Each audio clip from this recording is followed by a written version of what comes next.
Me encuentro en el distrito del Rímac, en la hermosa, histórica y tradicional Alameda de los Descalzos.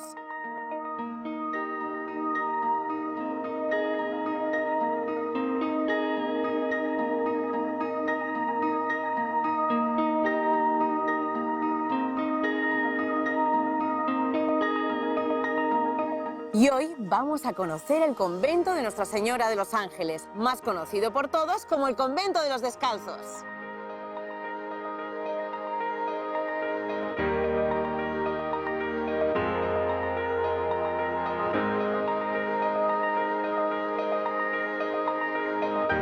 Bienvenidos al conocimiento, bienvenidos al entretenimiento. Esto es Museo Sin Límites.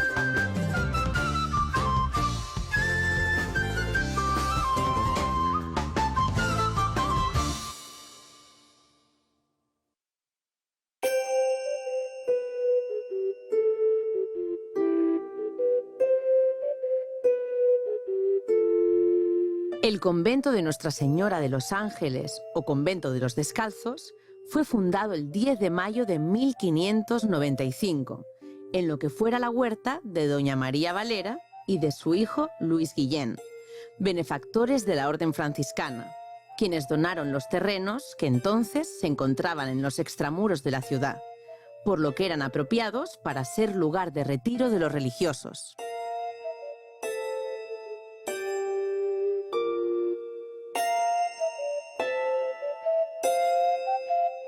Entendemos por convento de clausura todos aquellos conventos que se caracterizan por un encierro más particular de los que integran la orden. Los frailes de este convento también vivían en una cierta clausura, es decir, en una cierta reserva del mundo, ¿no? Tanto por la ubicación geográfica del mismo como por la regla que les imponía ciertos momentos de distancia. Hasta el día de hoy, el concepto de clausura sigue siendo válido en aquellas estancias de este local que conocemos como el Museo de los Descalzos, que son habitados por los frailes y que mantienen esta reserva, ¿no?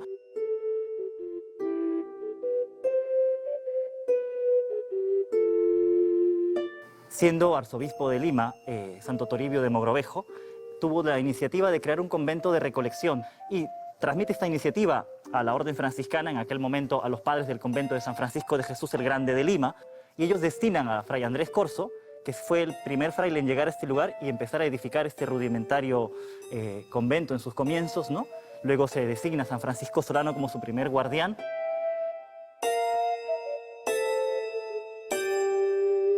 Este convento se hace con los frailes que había en Lima, que deciden abrazar el modo de vida estricto de la vida alcantarina, cambian un poco su modo de vida, se vuelven un poquito más rudos o rústicos, si se quiere decir, para demostrar, incluso con el apelativo de descalzos, ¿no?, que estaban dispuestos a llevar la vida franciscana al extremo, ¿no?, convirtiéndose en un ejemplo y en una especie de faro espiritual dentro de la Lima virreinal, caracterizada por esa vida tan agitada de metrópoli colonial que tenía.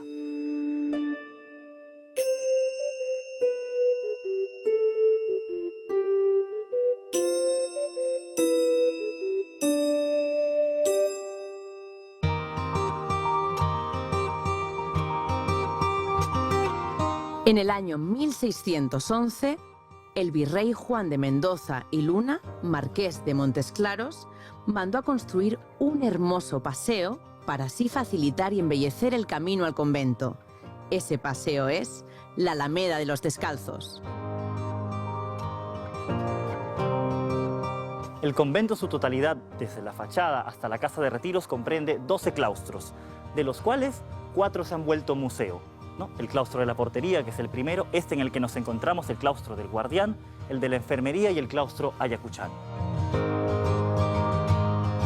En el año 1979, y bajo la iniciativa del padre Mario Brown, ¿no?, se empieza a soñar con abrir el claustro, una vez más, siguiendo la iniciativa franciscana más genuina, a todo el mundo.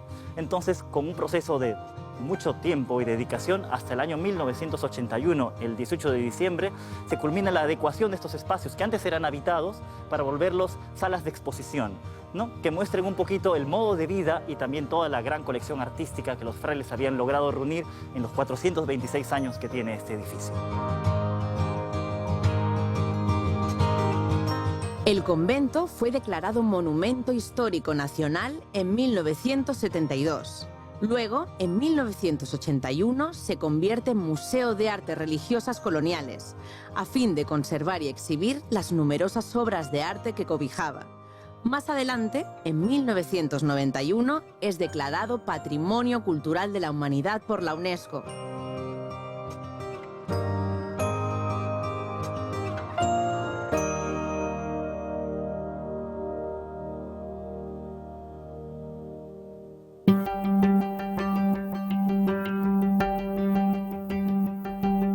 Al llegar, lo primero que encontramos es el denominado claustro de la portería. Era solo hasta este lugar que en tiempos pasados un laico podía ingresar.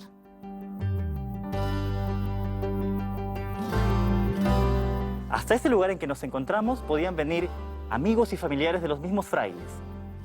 La mayoría de ellos eran clérigos, religiosos o religiosas de otras congregaciones o personajes importantes de la época.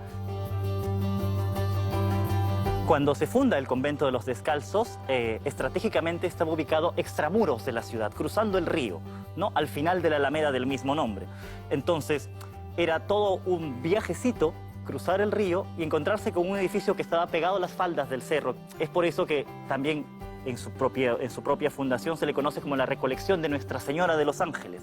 Recolección en tanto recogido y en tanto que servía para recolectar provisiones, recolectar víveres y otras cosas que los misioneros que se iban aún más lejos necesitaban para su trabajo.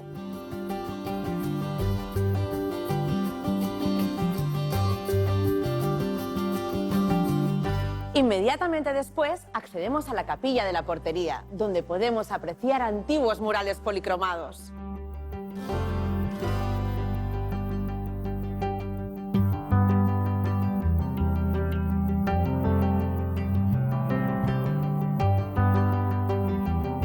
En la capilla de la portería se realizaron distintas actividades. Principalmente fue un oratorio, pero podía fungir también de confesionario o cualquier otra actividad litúrgica que se diera en el momento.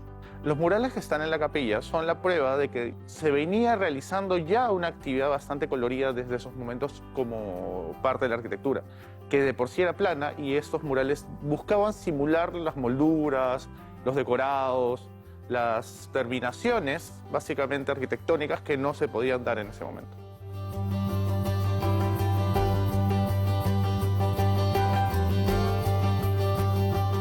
Al volver, seguiremos recorriendo los ambientes llenos de arte, historia y religiosidad que posee el convento de los Descalzos.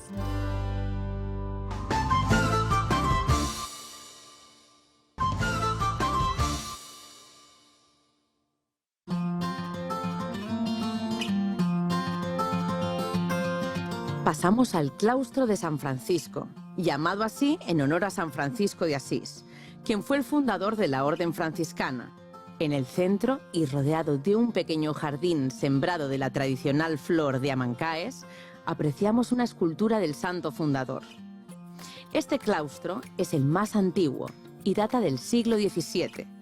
En los muros que lo rodean podemos seguir observando murales policromados de los siglos XVII, XVIII y XIX. Francisco de Asís fue un joven italiano que nace en Lombría, justamente en el pueblo de Asís, en 1181. Él siente el llamado del Señor a abandonar su estilo de vida, que era muy acomodado, retirarse y empezar a reparar una pequeña capilla llamada la Porciúncula. Es allí como poco a poco entre sus amigos se van congregando más y más jóvenes, hombres y mujeres, ¿no?, que deciden abrazar este carisma, que consiste no en otra cosa que en volver a hermanar, a volver fraternos a todos los seres de la creación, no solamente a los seres humanos, sino a las criaturas grandes y chicas. Este carisma tiene tres ramas: la rama femenina, representada en las clarisas, la rama masculina, los frailes, y la rama secular, o los terciarios franciscanos, que son todos aquellos que sin vestir un hábito abrazan este ideal y buscan un mundo más fraterno, más igual, más justo, ¿no?, en el que nadie se sienta oprimido ni minusvalorado.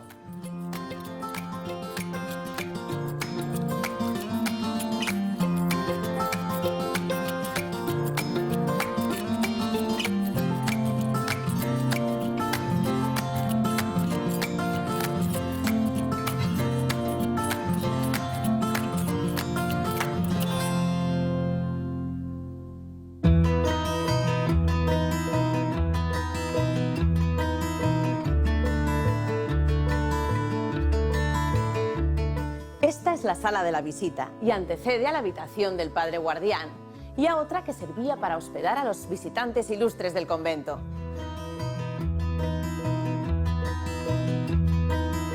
Un padre guardián es básicamente el superior de un convento o una casa franciscana. Cumplen esta función no de una manera solamente física de estar cuidando el ambiente, sino también de un aspecto mucho más espiritual. Tiene a su cuidado todos los demás frailes y todos los habitantes de este lugar.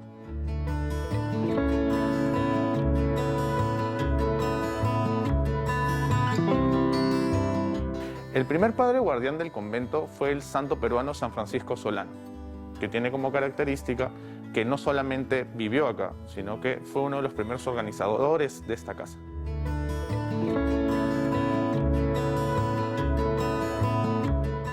En este cuarto se podían realizar distintas actividades, pero principalmente era recibir la visita ilustre que podía tener un padre guardián. Ellos venían y tenían una habitación especialmente para quedarse a dormir en este convento y poder tener las distintas actividades para las que estaban programados. En esta habitación vamos a ver retratos de distintos personajes religiosos ligados mucho al convento o a la vida religiosa de Lima. Llámese a Santo Toribio Mogrovejo, que fue un santo peruano, o Santa Rosa, que fue otra santa. Aquí podemos apreciar hermosas pinturas de la Virgen, de San Pedro y San Pablo, así como un cuadro de Jesús adolescente, entre otras obras de arte.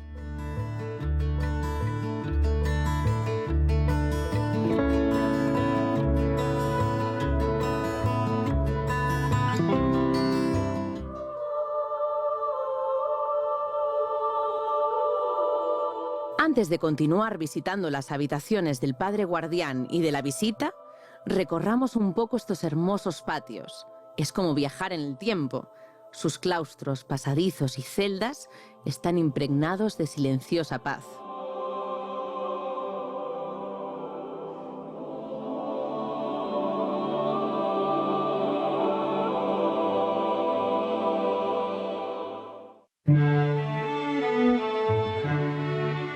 Esta es la habitación del padre guardián.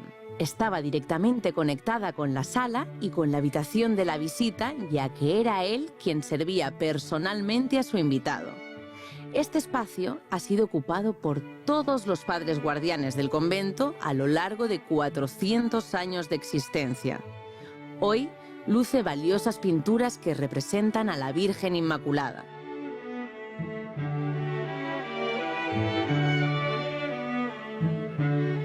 En el cuadro de la Inmaculada Concepción vamos a ver varias de estas advocaciones que representan precisamente la devoción que tenían los franciscanos hacia ella. La Inmaculada Concepción vendría a ser la patrona del franciscano.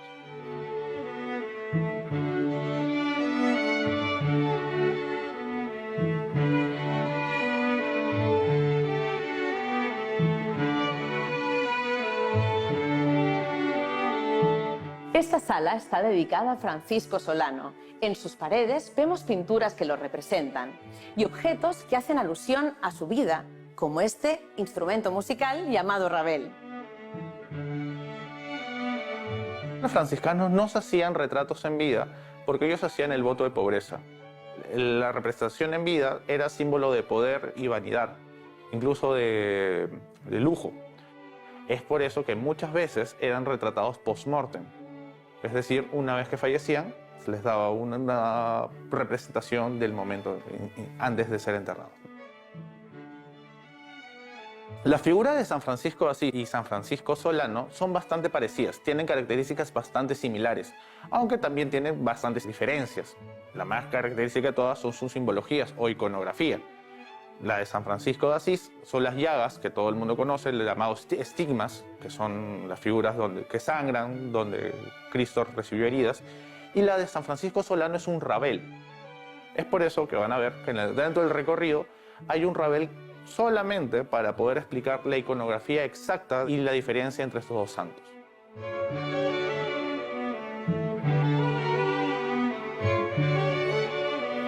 El rabel es un instrumento medieval, utilizado normalmente por campesinos. La idea de esto era que San Francisco Solano lo retomara para poder generar una nueva cercanía con la población y generar así un dinamismo al momento de dar sus charlas, sus prédicas, tocando el instrumento.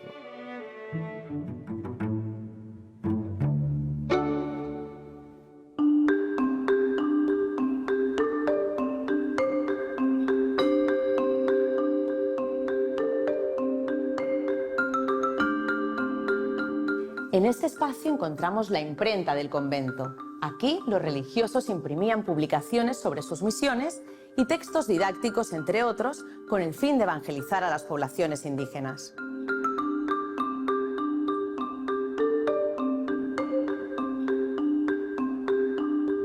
Para el convento era muy importante poseer una imprenta, ya que esto servía como un medio de difusión y un medio de reproducción, ya sea una reproducción de la serie de cartografías que se tenían y la divulgación de sus crónicas, historias y actividades.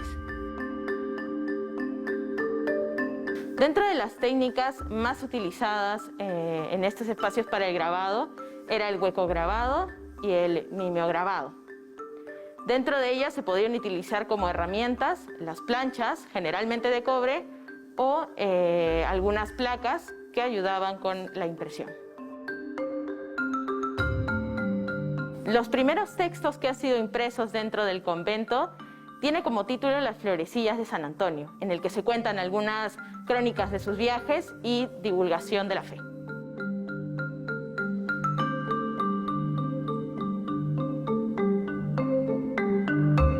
En la imprenta también podemos ver retratos de franciscanos célebres, que además eran quienes escribían la música de los libros corales. Los retratos que podemos observar pertenecen al coro oficial del convento. Estos son retratos que van por allá dentro de los años 30 y 40 y en el cual vamos a poder también tener a uno de los personajes importantes dentro del museo, que va a ser el cardenal Landázuri. Es un personaje muy representativo dentro del museo, ya que inicia sus estudios aquí dentro del convento, se recibe en Ocopa como sacerdote y más adelante es cardenal de Lima. Los libros corales son textos que sirven como lecturas de acompañamiento para los cantos dentro de las iglesias. De estos, tenemos 32 en el museo, están hechos de cuero de vaca y hojas de pergamino.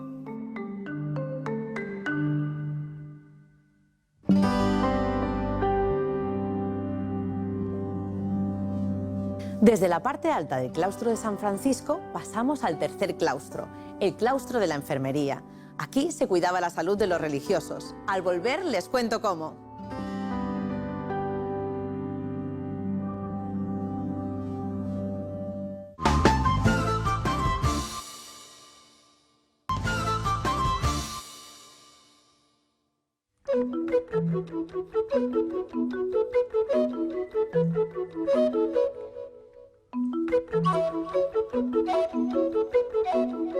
El claustro de la enfermería fue diseñado como parte primordial del convento, ya que al ser de clausura debía tener en su interior todo aquello que los frailes pudieran necesitar, sobre todo después de sus incursiones en el interior del país.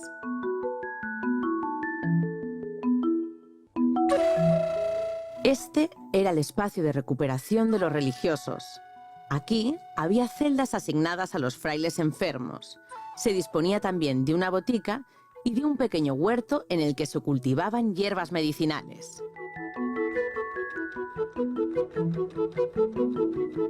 La antigua botica aún conserva los frascos y botellas con el contenido que era usado por los frailes enfermeros para curar las dolencias de sus hermanos franciscanos. Además, podemos ver otros utensilios como balanzas, mortero, herramientas, cuadernos de recetas y diversos recipientes. En este lugar en que nos encontramos, que es la rebotica del convento, se utilizaban diversos utensilios que hasta hoy son conocidos en farmacopea, un mortero, grameras o balanzas, diferentes artefactos para almacenar sustancias según su peligrosidad o su toxicidad, ¿no? Solventes, etcétera, ¿no? Aquí tenemos una pequeña muestra de todo lo que en la época, vamos a hablar desde el siglo XVIII hasta el siglo XIX, se utilizaba en la farmacopea tradicional. Este espacio de la rebotica servía principalmente para reunir insumos, almacenar y preparar medicamentos, ¿no? Aquí los hermanos religiosos probablemente han tenido diferentes hierbas, extractos provenientes de plantas, quizás de otro tipo de minerales, ¿no? Insumos que han servido para fabricar medicinas. Quienes las fabricaban probablemente eran los médicos de la época que venían a pedido de los mismos padres, ¿no? A elaborarlas aquí, las obleas, las tabletas, las soluciones que luego se empleaban para los enfermos de esta casa, los que llegaban a esta casa de otros lugares o los que necesitaban estas medicinas y las encargaban a este convento, a buscar aquí algo que les faltaba o a dejarnos algo que aquí nos faltaba y que servía para preparar medicinas, ¿no? Es muy común encontrar en la vida conventual este intercambio de información que era muy fluido.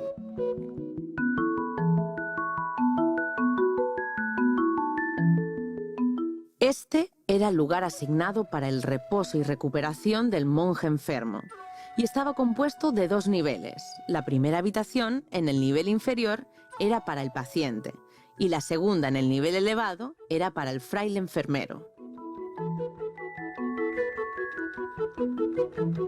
Nos encontramos en una celda de la enfermería. Aquí podemos encontrar una cama clínica de la época, ¿no? Que se cubría con un jergón, una tela bastante gruesa, la misma que se usaba para el hábito de los frailes. Encontramos también una tina de asiento, un pequeño retrete llamado San Pedro popularmente.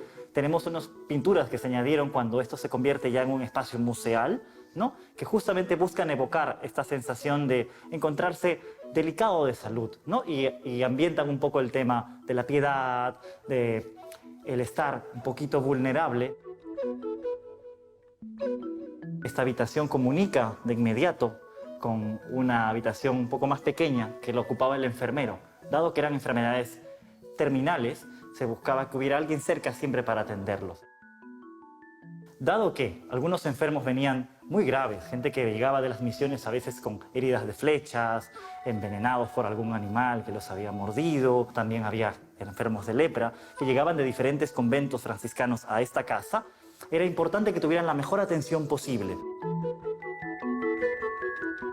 Es la escultura de San Diego de Alcalá. San Diego de Alcalá es un santo patrono de los hermanos legos o no sacerdotes, es decir, aquellos que entraban al convento pero se dedicaban exclusivamente a labores de servicio, la cocina, la enfermería como este lugar, entre otros. Y por eso que se encuentra aquí, dado que el último enfermero que habitó este lugar, Fray Roque Chávez, es bastante devoto de este santo, ¿no? Como hermano lego que es, y es por eso que la tenemos en esta parte de la colección.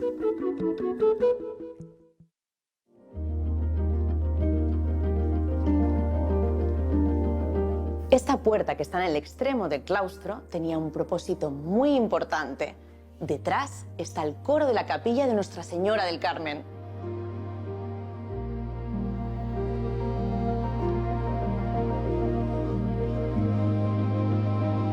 Hasta aquí podía llegar el enfermo para escuchar la misa.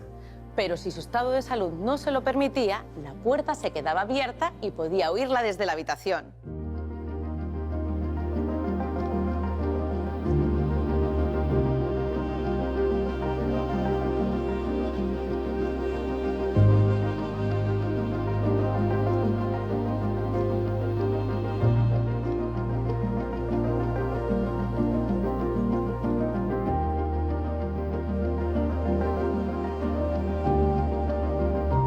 Y para seguir disfrutando de 4 siglos de historia de este museo, en un próximo capítulo visitaremos la Pinacoteca. ¡Hasta la próxima!